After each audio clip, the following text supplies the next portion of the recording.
Bonjour à toutes et à tous et bienvenue dans ce nouvel épisode de WWE News.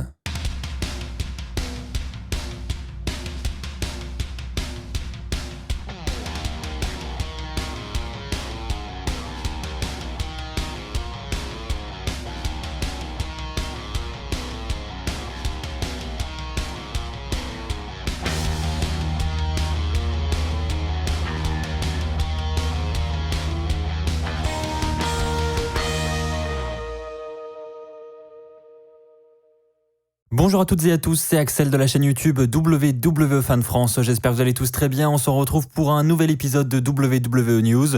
On va parler de rétribution, nous allons parler de la draft. J'ai des mouvements supplémentaires, des transferts supplémentaires à vous donner. Et on parlera également blessures et également d'un gros événement qui aurait pu avoir lieu en Angleterre si on n'avait pas vécu cette pandémie du Covid-19. Avant cela, je tiens à faire une petite parenthèse vis-à-vis des notifications YouTube. Vous êtes très nombreux à vous plaindre du côté des notifications. Je sais que certains d'entre vous, lorsque je sors une vidéo, ne sont pas informés, ne reçoivent pas de notifications. Donc je vous invite dès maintenant à aller checker les paramètres de notification sur ma chaîne YouTube. Vérifiez bien que vous avez activé toutes les notifications sur la chaîne. Et puis si c'est le cas, malheureusement, j'en suis désolé, je ne peux rien faire. Le problème vient de YouTube. Donc je vous invite à venir sinon régulièrement tous les jours sur la chaîne YouTube, tous les soirs, parce que il y a quasiment une vidéo par jour. Donc si vous voulez être sûr de ne rien rater, je vous invite à passer tous les jours sur la chaîne. Voilà, je ferme cette petite parenthèse, désolé, et c'est parti pour cet épisode de news. Nous allons donc parler de la draft. Alors pour ceux qui ont vu SmackDown cette semaine, vous êtes sans doute au courant des premiers transferts qui ont eu lieu entre SmackDown et Raw, mais il faut savoir que ce week-end également, il y avait l'émission Talking Smack sur le WWE Network, et durant cette émission, nous avons appris de nouveaux transferts, donc je tiens à vous les communiquer et à vous en informer. Donc je vais vous lister un petit peu tous les transferts qui ont eu lieu, je vais vous faire un petit récap, et puis on verra également que certaines superstars n'étaient pas contentes à l'idée de ne pas avoir été choisies. Et donc, ces superstars se retrouvent actuellement en tant que free agent. On va en reparler juste après. Alors, je vais commencer avec les superstars qui ont été draftés à SmackDown. On a Seth Rollins, on a Roman Reigns, on a Bianca Belair, on a Sasha Banks, on a Jey Uso, on a Rey Mysterio et Dominic, on a Big E, on a Otis et on a appris également que Murphy et Kalisto étaient tous les deux draftés du côté de SmackDown également. Maintenant, je vais parler de Raw. On a Drew McIntyre, évidemment, le champion de la WWE qui reste à Raw. On a Hurt Business, AJ Styles, Asuka, la championne féminine de Raw. On a Naomi, Nia Jax et Shayna Baszler, les championnes par équipe. On a Xavier Woods et Kofi Kingston, ça on l'a vu du côté de SmackDown. On a Miz et Morrison qui eux aussi vont rejoindre la division par équipe de Raw. On a Mandy Rose, Ricochet, Angel Garza, Dana Brooke. Et on a appris durant du coup Talking Smack qu'on a Humberto Carrillo qui rejoint Raw, Drew Gulak qui rejoint Raw. Et là aussi où c'est une surprise, c'est Tucker qui va rejoindre Raw. Et donc on a Heavy Machinery qui se retrouvent eux aussi séparés avec Tucker à Raw et Otis à SmackDown. Donc Otis était décomposé dans Talking Smack de voir son pote partir parce qu'il a déjà perdu Mandy Rose et maintenant il perd également Tucker. Donc vraiment coup dur pour Otis. Et puis au-delà de ça, d'un point de vue personnel, moi je pense que ça va être très difficile pour Tucker maintenant du côté de Raw tout seul parce que c'était vraiment une équipe, Otis et Tucker, ils fonctionnaient vraiment ensemble et c'est vrai que j'ai un peu plus confiance en Otis en solo qu'en Tucker. Peut-être que je peux me tromper, mais je pense que ça peut être un coup très dur aussi pour Tucker, à voir comment il va être utilisé. Mais ça me fait peur honnêtement. N'hésitez pas d'ailleurs à me partager votre avis dans l'espace commentaire en ce qui concerne Tucker. Et puis, je vous parlais tout à l'heure de free agent. Donc, les free agents, en fait, ce sont tout simplement les superstars qui n'ont pas été choisis par Raw et qui n'ont pas été choisis par SmackDown durant cette première soirée de draft. Et donc, il y en a deux. Il y a premièrement Elias, qui on le rappelle est blessé, mais ça n'empêche qu'il n'a pas été choisi par Raw ni par SmackDown. Et puis, il y a Mickie James, qui elle d'ailleurs s'est exprimée à ce sujet sur Twitter.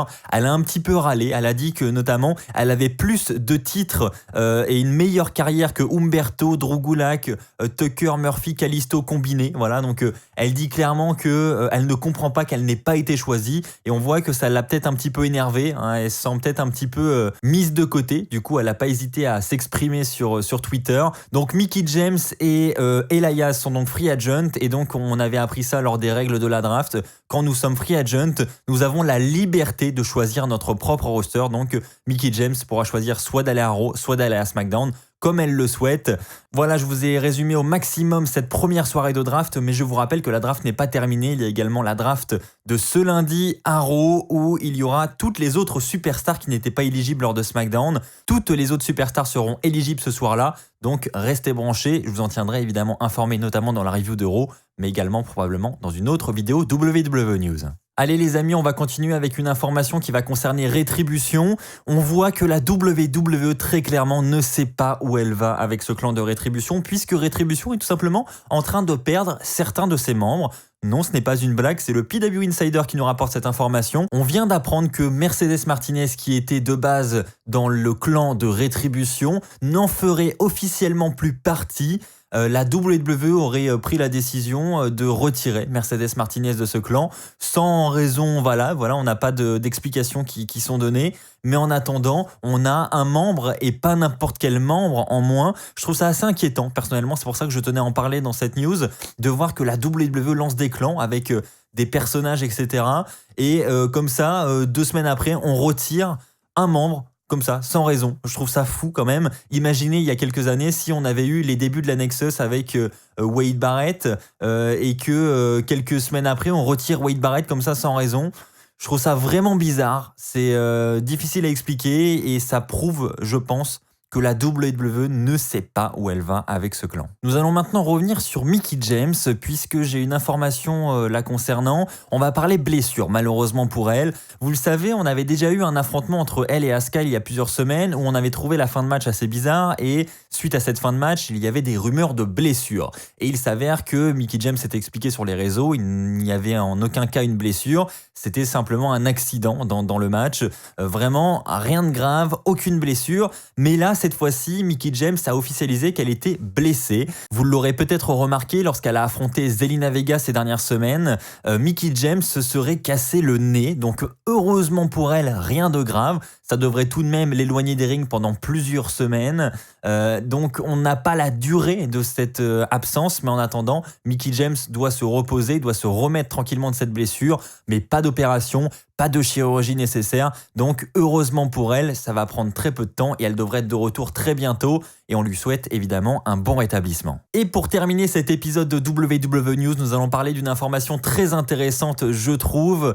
Une information qui nous est rapportée par Inside the Ropes, qui est un média anglais. Et ce média nous informe que la WWE avait tout simplement des plans pour réaliser cette année en 2020 un gros pay-per-view au Royaume-Uni, très probablement en Angleterre. Donc pourquoi on a cette information ? Parce que tout simplement, vous l'avez peut-être remarqué, aux alentours de WrestleMania 36, il y avait une petite rivalité entre Tyson Fury et Drew McIntyre, le champion de la WWE. Les deux se cherchaient un petit peu sur les réseaux sociaux. La WWE avait d'ailleurs eux-mêmes officiellement communiqué sur cette rivalité virtuelle, j'ai envie de dire. Et donc, on s'attendait à ce qu'il y ait probablement un programme qui vienne s'installer entre les deux. Les deux s'étaient défiés. Je crois que c'était Drew McIntyre qui avait accepté le challenge de Tyson Fury. Donc bref, on savait qu'il allait probablement y avoir quelque chose de mis en place. Eh bien, il faut savoir que la WWE avait même vu un très gros programme pour cet affrontement, puisque cet affrontement aurait dû être le main event d'un gros pay-per-view en Angleterre cette année, en 2020. Vous le savez, les pay-per-views en Angleterre, c'est extrêmement rare. Ça fait des années qu'on n'en a pas eu. On a régulièrement une tournée européenne avec un Raw, un SmackDown télévisé qui ont lieu en Angleterre, mais jamais plus. Eh bien là, il n'y aurait pas eu cette pandémie du Covid-19. Nous aurions eu un gros pay-per-view en Angleterre. Alors, ça aurait pu être un pay-per-view dans une arène, mais il est même dit que la WWE voyait les choses en très grand et elle aurait aimé avoir un stade carrément pour un gros pay-per-view, un petit peu comme ce qu'elle fait en Arabie Saoudite, mais cette fois-ci en Angleterre. Alors, je ne sais pas vous, mais là, je pense qu'on peut tous être un petit peu dégoûtés, pas spécialement pour cet affrontement entre Tyson Fury et Drew McIntyre, parce que, en tout cas, d'un point de vue personnel, c'est pas un match qui me vend du rêve, mais en attendant, pour un gros pay-per-view comme ça en Angleterre, juste à côté de chez nous, on va pas se mentir, c'est clairement dommage. Une fois de plus, ce foutu Covid-19 nous prive d'excellentes choses et ça, c'est vraiment dommage. Voilà les amis, c'est ainsi que s'achève cet épisode de WWE News. Comme d'habitude, j'espère qu'il vous aura plu. Si c'est le cas, n'hésitez pas à mettre le pouce bleu, il est gratuit et en plus ça m'aide énormément sur YouTube. Donc merci à tous ceux qui le feront. N'oubliez pas de vous abonner, n'oubliez pas également la petite cloche, elle est très importante. Activez toutes les notifications si vous voulez vraiment être informé sur toute l'actualité de la WWE. On se retrouve très très vite. D'ici là, portez-vous bien. Et n'oubliez pas, comme d'habitude, soyez toujours très très fiers d'être fans de catch. Allez, bon dimanche à tous!